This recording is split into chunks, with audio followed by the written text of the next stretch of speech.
হযরতে ফতে আলী সুবহানী বলে, আমি ফজরের নামাজ পড়ে এশরাকের নামাজ আদায় করার পরে আমি সব সময় একটু পায়তারি করার জন্য হাঁটার জন্য বের হইতাম। হাঁটার জন্য বের হইয়া আমি এবার ওই ঘরের সামনে গেলাম, আমি সালাম প্রদান করলাম, আসসালামু আলাইকুম ওয়া রাহমাতুল্লাহ। সালামের কোনো জবাব দেয় না, কিন্তু ঘরের দরজাটা ভিতর থেকে মারা। আবার সালাম দিলাম, আসসালামু আলাইকুম ওয়া রাহমাতুল্লাহ।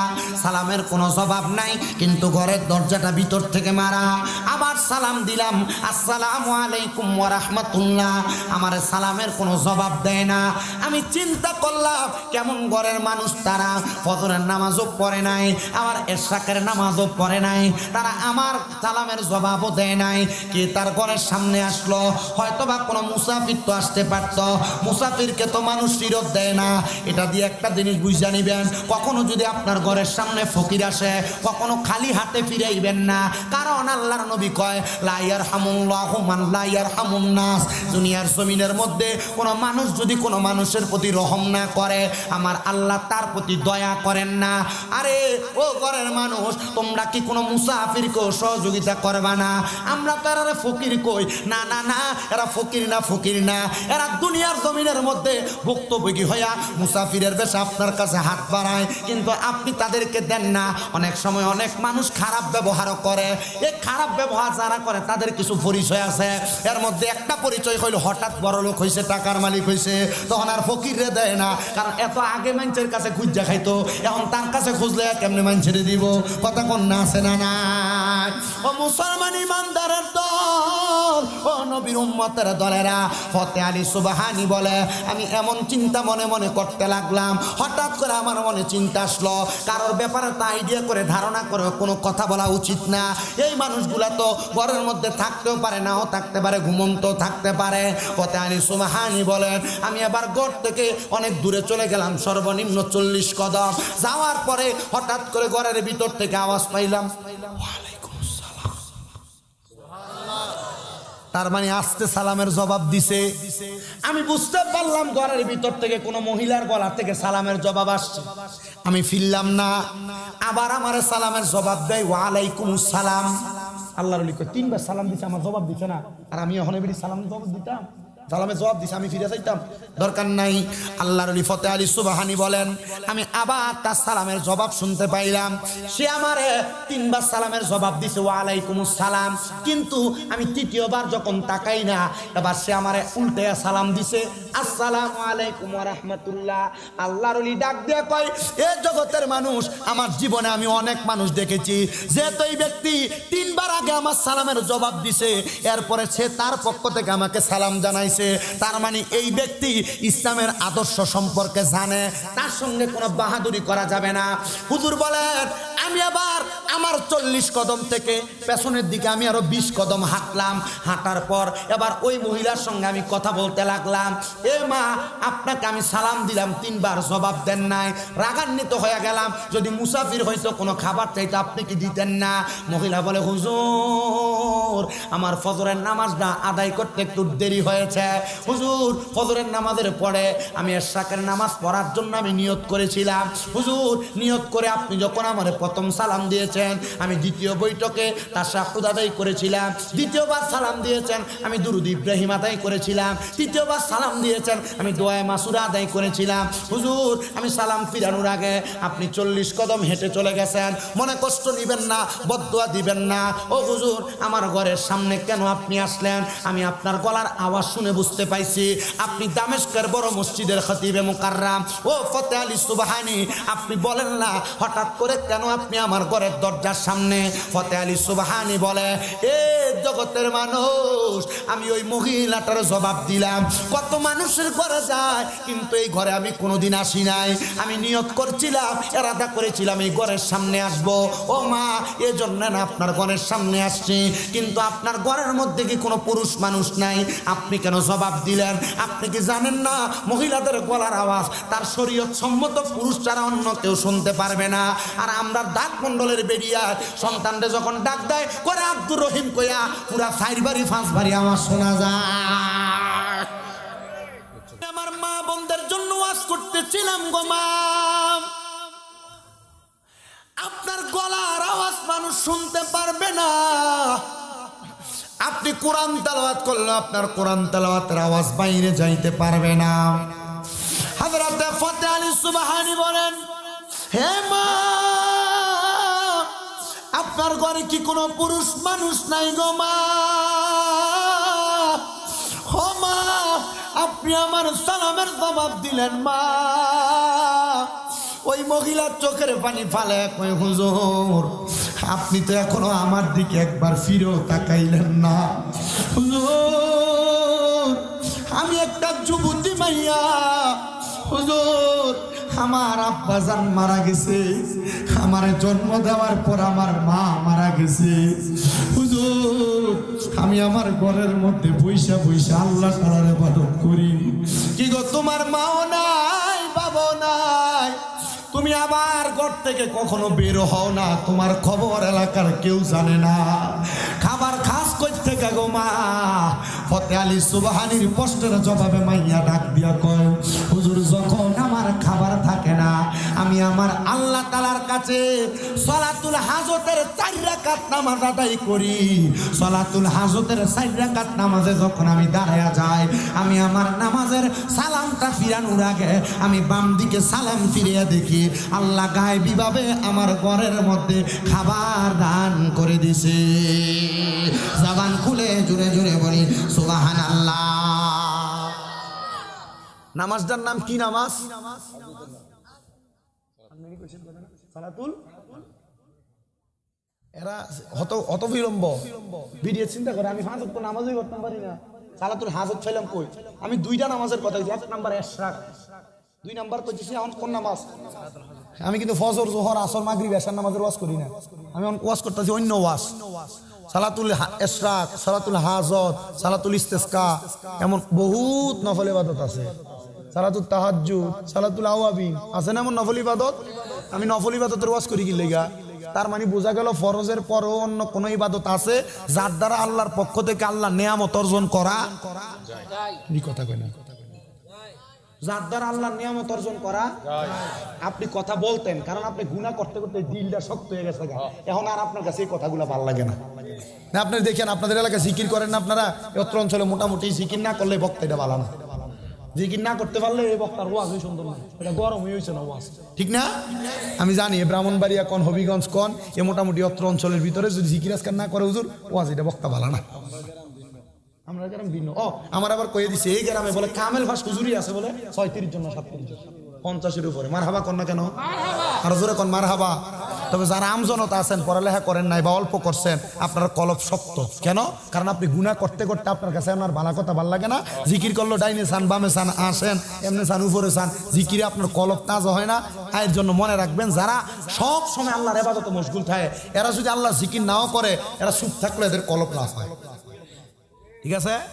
এটা মনে রাখবেন। আমাদের এলাকায় এক সুফি সাহেব ছিলেন, উনি মারা গেছেন, আমার দাদা এবার আমার দোয়া করছে, তুই বহুত বড় হুজুর হবি, বহুত বড় হুজুর হবি, সারা দুনিয়া মানুষ তোরে ডাইকা ডাইকা লইয়া দেবো, আসলে সে তো লইয়া যায়। উনি আমার কইছে হন আল্লাহর জিকির করবি। আমি দেখতাম এবার এই হাতটা এমনি লড়তো, এমনি লড়তো, এমনি লড়তো, এইভাবে লড়তো, এইভাবে লড়তো।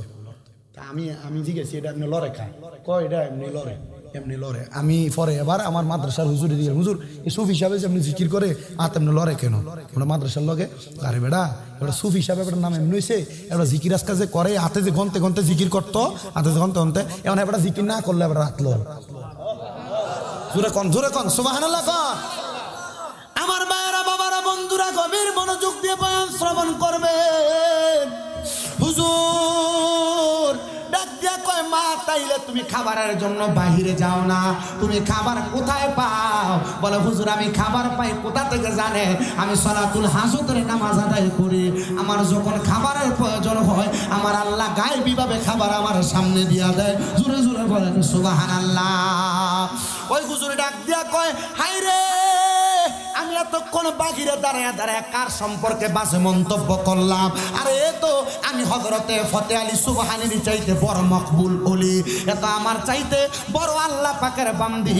এই বান্দিরে আমি বললাম, মা আল্লাহর ওয়াস্তে আপনি আমারে ক্ষমা করে দেন, মাফ করে দেন। ও মা, ওই সালাতুল হাজতের মাধ্যমে আপনি যেমন নিয়ামত অর্জন করেছেন, তো আপনার বাবা যে মারা গেছে, আপনার মা যে মারা গেছে, আপনার মনে কি আপনার আব্বা আম্মার জন্য একটু মায়াও লাগে না? মাইয়া কয় মায়া লাগবে কেমনে? আমার আব্বা আম্মা তো দুনিয়া থেকে ইন্তেকাল করার আগে তাদের জীবনটারে ইমানের দৌলত দিয়া সাজাইছে।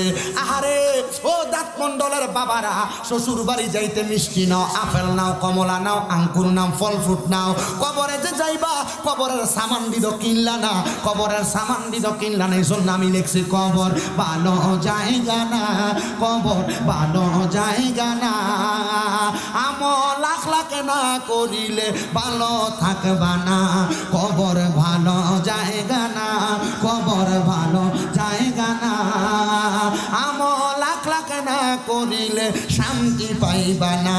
বলেন কবর ভালো জায়গা, কবর ভালো জায়গা না, আমল আখলাক না করিলে শান্তি পাইবা না। যে যাইবে কবর দেশে, যে যাইবে কবর দেশে, দেখবা তুমি পাইবা না, কবর ভালো জায়গা না, কবর ভালো জায়গা না, আমল আখলাক না করিলে শান্তি পাইবা না।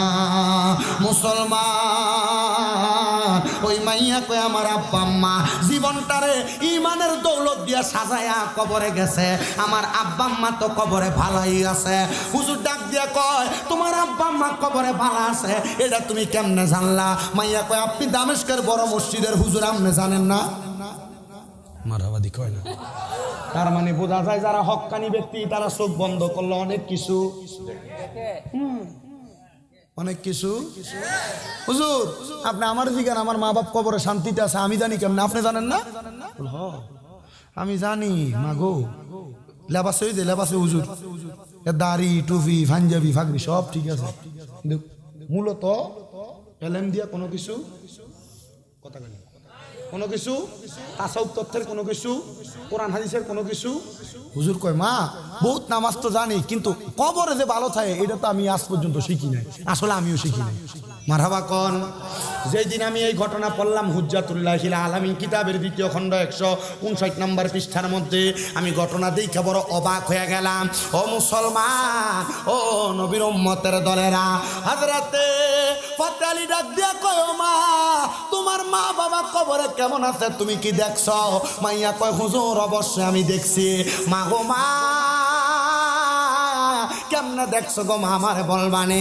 ডাক দিয়া কয় হুজুর আমি দেখছি, আমি যখন তাহাজ্জুদের নামাজ আদায় করি। উমা আরেক নামাজের কথা আসলো, তাহাজ্জুদের নামাজ। আল্লাহ কোরআনে কয় ওয়া মিনাল লাইলি ফাতাহাজ্জাদ বিহি নাফিলাতাল লাকা আসা আইয়াবাসাকা রাব্বুকা মাকামাম মাহমুদা। ও নবী আপনি রাতের কিছু অংশে তাহাজ্জুদের নামাজ করেন, অতি সত্বর আপনাকে মাকামে মাহমুদ প্রশংসার জায়গা দান করা হবে। এই আয়াত যখন আমার নবীর উপর নাজিল হয়েছে, আমার নবী আমার আল্লাহ তাআলার কাছে কান্না করছে। মা আয়েশা কয় ইয়া রাসূলুল্লাহ কেন এভাবে কান্দেন? আমার নবী কয় আয়েশা আমার আল্লাহ বলছে তাহাজ্জুদ নামাজ পড়লে আমি নবীরে মাকামে মাহমুদ দিব। আমি কান দিয়ে জন্য, কারণ আমি নবী যা করবো আমার উম্মত তো তা করব। আমি আমার আল্লাহরে জিজ্ঞাইতা আমার উম্মত যদি তাহাজ্জুদ পড়ে আমার আল্লাহ আমার উম্মতের কি দিব? ওগো নবী আমার আল্লাহকে আপনার দোয়া কবুল করছেনি? নবী কয় আয়েশা আমি নবীর একটা উপাধি হইল মুস্তাজাবাতুদ দাওয়াত, আমার কোন দোয়া আমার আল্লাহ তাআলা ফিরায় না। ও নবী গো আমার আল্লাহ তাআলা কি বলছে? আমার নবী কয় তাহাজ্জুদ নামাজ পড়িরা আমার কোন উম্মত আল্লাহর কাছে যা চাইব আল্লাহ তা দিব। ও বিদেশ যাওইনারা, আপনারা অনেকে বিদেশ যাওয়ার চেষ্টা করেন, যাইতে পারেন না। আমি বলবো তাহাজ্জুদের নামাজ পড়বেন 5 ওয়াক্ত নামাজের পাশাপাশি। ও পর্দার অন্তরালের মা, অনেকের গর্ভে সন্তান আসে না, বাচ্চা হয় না, আমি বলবো তাহাজ্জুদের নামাজ পড়েন। ও মুসলমান অনেকের ঘরে শান্তি নাই, রোগবালা মুসিবত ছাড়ে না, আমি বলবো তাহাজ্জুদের নামাজ পড়েন। কেমনে পড়বো কেমনে পড়বো কেমনে পড়বো? ফজরের নামাজের আগে দিয়ে উঠা আল্লাহ তাআলার দরবারে ওযুটা কইরা নামাজের মুসল্লাটা বিছায়া 2 করে 4 রাকাত, প্রথম রাকাতে সূরা ফাতিহা, ফাতিহার সাথে একটা সূরা মিলাইয়া, দ্বিতীয় রাকাতে সূরা ফাতিহার সাথে 3 বার সূরা ইখলাস পড়া, এমন ভাবে তাহাজ্জুদের নামাজটা 12 রাকাত পড়বা। 3 মাস পড়া দেখবা আমার আল্লাহ তাআলা অদিল পরিমাণ নিয়ামত তোমারে দান করে দিছে। অনেকে চিন্তা করে হুজুর ফজরের আগে ঘুম থেকে উঠবো দূরের কথা, বর্তমান জামানা যুবক পোলাপা ফজরের আগে ঘুম থেকে উঠবো দূরের কথা, এরা ফজরের আযান দিলে মোবাইল চার্জে ঢুকে তারপরে ঘুমাইতো না। কথা কন্যা ঠিক কিনা?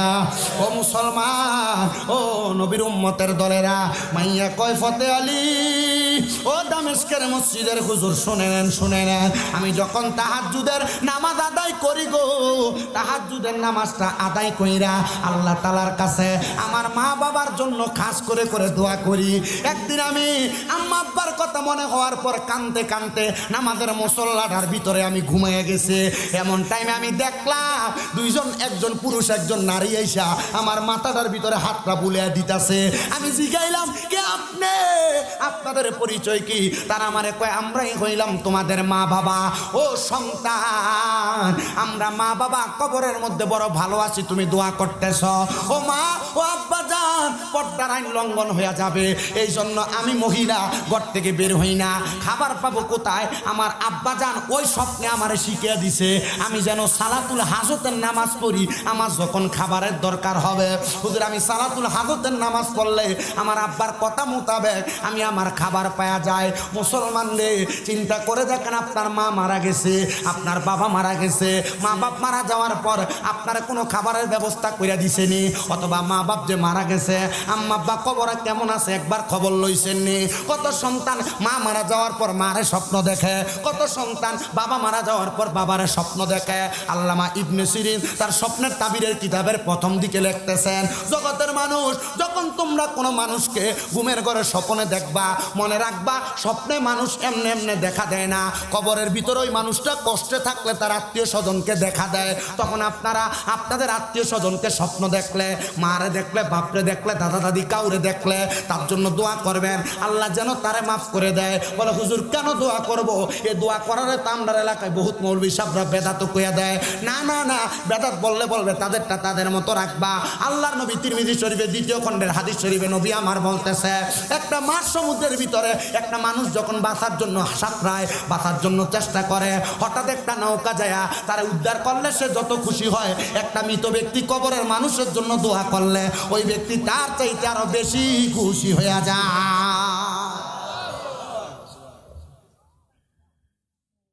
আপনার মারে স্বপ্ন দেখেন, বাপরে স্বপ্ন দেখেন, কি করবে?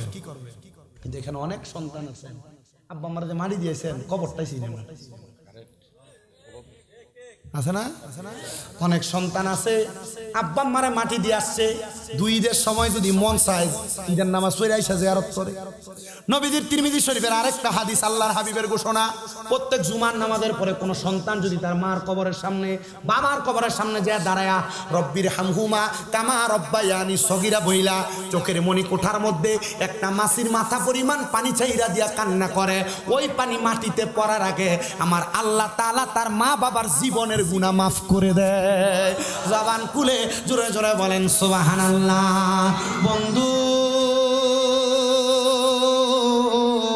ও আমার দাঁতমন্ডল এলাকার ভাই বাবারা, বন্ধুরা, গভীর মনোযোগ দিয়ে বয়ানটা শ্রবণ করবেন। যারা যারা এমন মা বাপরে কবর দিয়া মাহফিলে বসছেন, আপনি যদি দুনিয়ার জমিনের ভিতরে নামাজ না পড়েন, ইবাদত না করেন, মনে রাখবেন আপনার অপকর্মের জন্য আল্লাহ আপনার মা বাবার কবরে আযাব দিবে।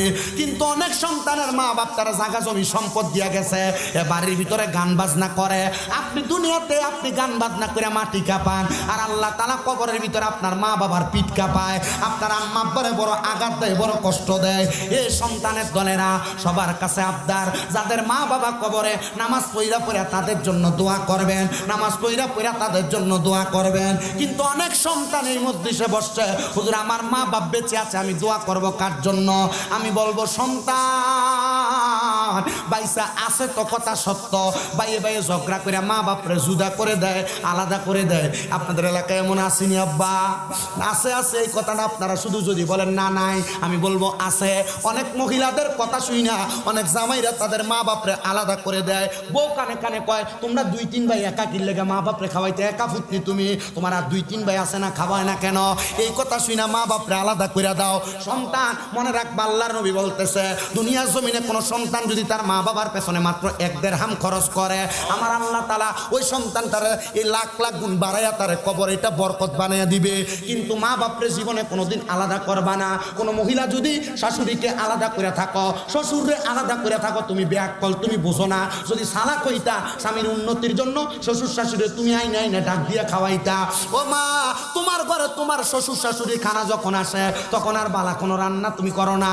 আল্লাহ দোহাই লাগে, কোনো সন্তান যদি ওই মা বাপরে জুদা করে থাকো, আলাদা করে থাকো, দে তোর পাও আমার সামনে দে, আমি আমার জিব্বা দিয়া লেয়া লেয়া তোর পাও আমি পরিষ্কার করে দিব। কেন হুজুর? আরে সন্তান ওই মা বাপরে বাটনা দিয়া দাঁতমন্ডলের মাহফিলে বসবা, আল্লাহর কসম পুরা ব্রাহ্মণবাড়িয়ার বড় হুজুর আইনা ওয়াজ মাহফিল করাইলে কোনো কাম হবে না যদি তুমি তোমার আম্মা আব্বার মনে কষ্ট দিয়া থাকো। ও সন্তান ওয়াদা করো, এখান থেকে বাড়িতে যাইয়া মা বাবার পা গুলাতে ধরবা, ধরে বলবা মা আল্লাহর রাস্তায় আমি সন্তানকে মাফ করে দেন, ও বাবা আল্লাহর রাস্তায় আমি সন্তানকে মাফ করে দেন। যতক্ষণ পর্যন্ত মা বাপ মুখ দিয়া বলছে তোমারে মাফ করে দিছি, ততক্ষণ পর্যন্ত মা বাবার পাও তুমি ছাড়বা না। আজকের মাহফিল কবুল হবে কি হবে না এটার গ্যারান্টি কেউ দিতে পারবে না, তবে আমি একটা গ্যারান্টি দেই, আগামীকালকে যখন দেখবা এলাকার দাড়ি পাকা মুরব্বীরা দোকানে বলে হ্যাঁ কুমিল্লা থেকে একটা হুজুর আসছিল শামীম রেজা, তার কথা শুই না আমার ফুতে বাড়িতে যে আমার পায়ে ধরে মাপ চাইছে, কিন্তু আমার ফুতে কোনোদিন আমার সাথে অন্যায় করে নাই। কোনো মা একজন আরেকজনরে বলে হ্যাঁ আমার সন্তান কোনোদিন আমার পায়ে ধরে মাপ চাইছে, আজকে আমার ফুতে কোনোদিন আমার সাথে ওসা গলা করে কথা কইছে না, মনে করবা মাহফিলটা কবুল হয়ে গেছে। এ সন্তান অনেকে চিন্তা করে হুজুর আমি কেমনে আমার মা বাবার পায়ে ধরে মাপ চাইতাম, আমি তো 2 ঈদের সময় মা বাবার ফাঁসিয়া সালামই করি না। আমি বলবো রে সন্তান আল্লাহর নবীর ঘোষণা দুনিয়ার জমিনের মধ্যে কোন সন্তান যদি তার মা বাবার কদমের কাছে নত হয়, মা বাবার কদমের কাছে ছোট হয়, সারা জগতের কাছে আমার আল্লাহ তাআলা তারে বড় বানাইয়া দেয়। আম্মা আব্বার সাথে অন্যায় করিস না রে, অন্যায় করিস না, আম্মা আব্বার সাথে অন্যায় করো আর না করো, ওয়াদা করো এখান থেকে বাড়িতে যে আমার পায়ে ধরবা, এখান থেকে বাড়িতে যে বাবার পায়ে ধরবা, এখান থেকে বাড়িতে যে মা বাবার কাছে মাপ চাইবা। যতক্ষণ পর্যন্ত মা বাপ বলছে মাফ করে দিছি ততক্ষণ পর্যন্ত পা ছাড়বে না। নারায়ণগঞ্জের 2,500 একটা মহিলা মাঝে মাঝে আমার কল দিয়া কয় হুজুর আমার জন্য একটু দোয়া করবেন, আমার স্বামী মারা গেছে আজকে প্রায় 24 বছর হয়েছে, হুজুর আমার সন্তান তার দিকে তাকায়া আমি কোনো জায়গায় বিবাহ বসি নাই, মানুষের বাড়িতে বাড়িতে কাজ কইরা আমি আমার সন্তান দ্বারা মানুষ বানাইছি। ও হুজুর আমার সন্তানটা যখন 21 বছর বয়স, হুজুর কোম্পানিতে চাকরি নিয়া কোম্পানির একটা মাইয়া বিয়া করছে, আমার বাড়িতে থাকতো, মাইয়া এবং তার মায়ের কুপরামর্শে তার শ্বশুর বাড়িতে চলে গেছে। মাঝে মাঝে আমি মারে দেখার জন্য আসতো, হুজুর আজকে 3 মাস পর্যন্ত ছেলেটা আমার বাড়িতে আসে না। একদিন আমি বাজারে তারে লাগল পায়া জিগাইলাম কিরে সন্তান আমি মার কাছে কেন আসো না?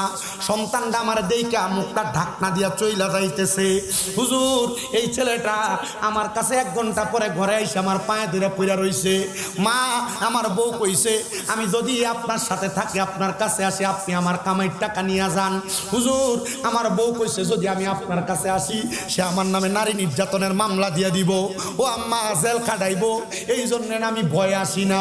হুজুর আমি আমার সন্তানকে জবাব দিছি পুত্রে তুই আমার কামাইর টাকা দেওয়া লাগতো না, আমি আগে যেমনে চলছি মানুষের বাড়িতে কাম কইরা কইরা আমি মা এমনে চললাম।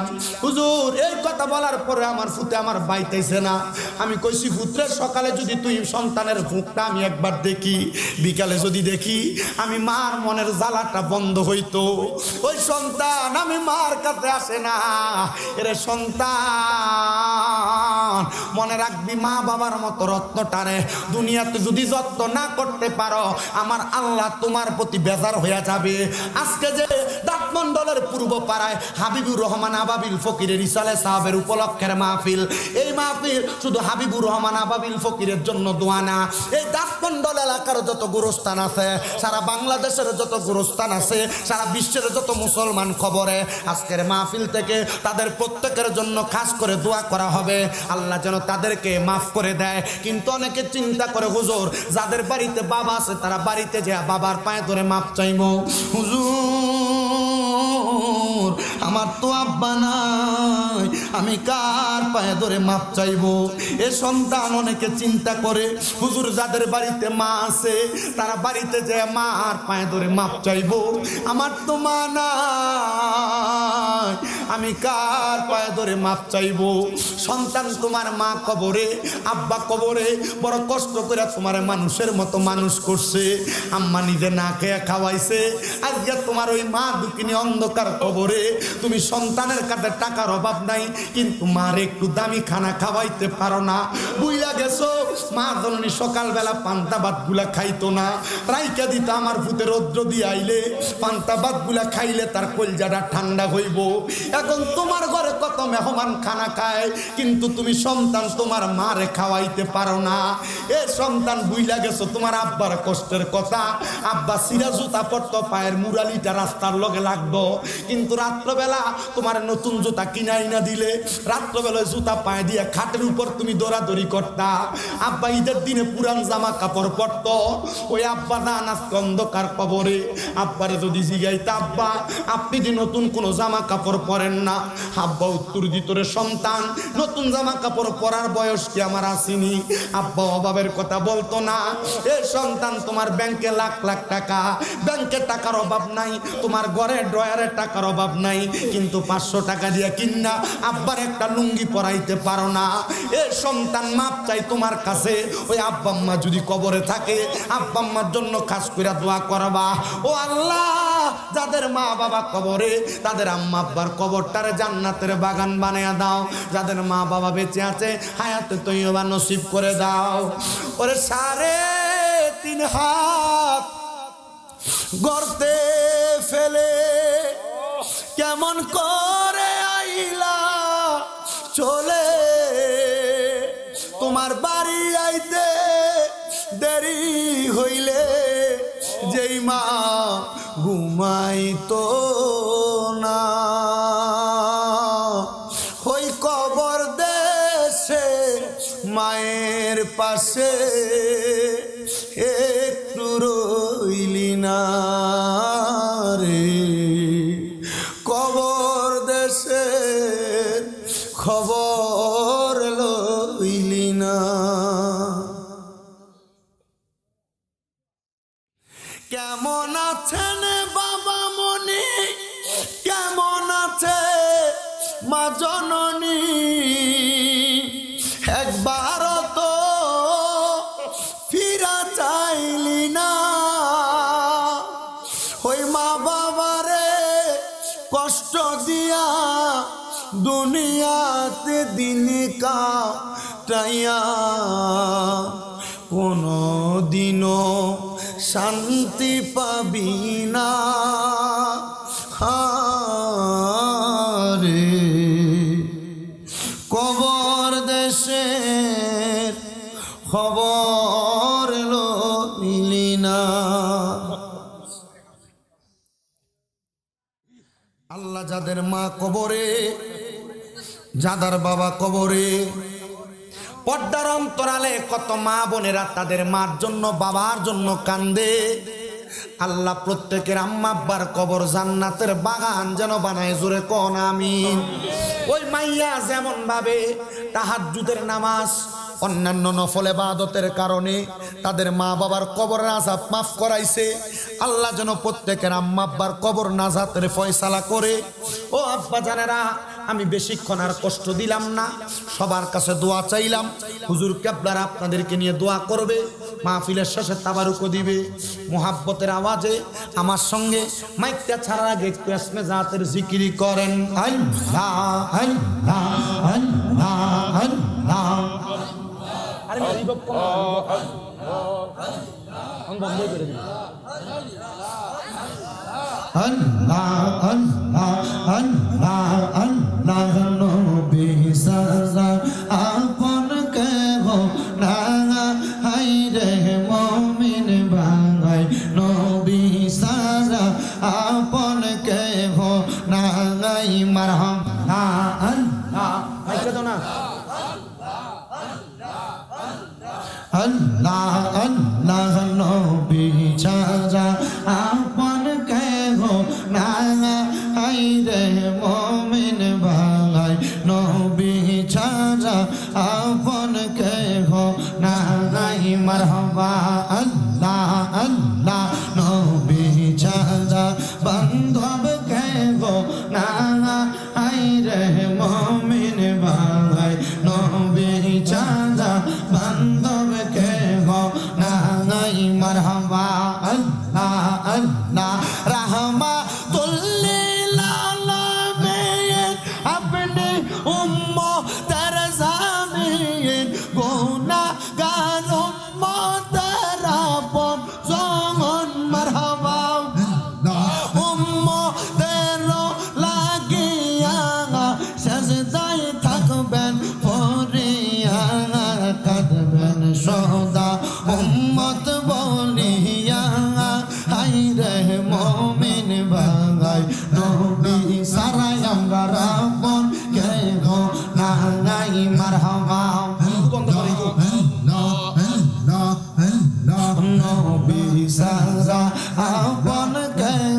না হাই রে মুমিন ভাই নবী ছাড়া আপন কেহ নাই মারহাবা আল্লাহ আল্লাহ নবী মাতৃ গর্বে আসিয়া পিতা হারা হইয়া এতিম রূপে আসলে নেই তো রাই মারহাবা নবীর পবিত্র মুখে দুধ খাইলেন যার বুকে ধন্য হইল বিবি হালিমা হাই রে মুমিন ভাই নবী সারাই আমরা আপন কেহ নাই মারহাবা আল্লাহ আল্লাহ আম পাতায় জাম পাতায় কত পানি ঝরে শেষ বিদায়ের গোসল দিব বড়ই পাতার জলে মারহাবা আম পাতায় জাম পাতায় কত পানি ঝরে শেষ বিদায়ের গোসল দিব বড়ই পাতার জলে মারহাবা আল্লাহ আল্লাহ সেই দিন কিন্তু মায়ার নবী আই বরে ও পানের মুর্শিদ গো তুমি ধীরে ধীরে ফিরে ফিরে চাগা আইয়ো রে মারহাবা তোমায় ডাক দিলে শেখের প্রাণে চাগাইও রে ও পানের মুর্শিদ রে তুমি ধীরে ধীরে ফিরে ফিরে চাগা আইয়ো রে মারহাবা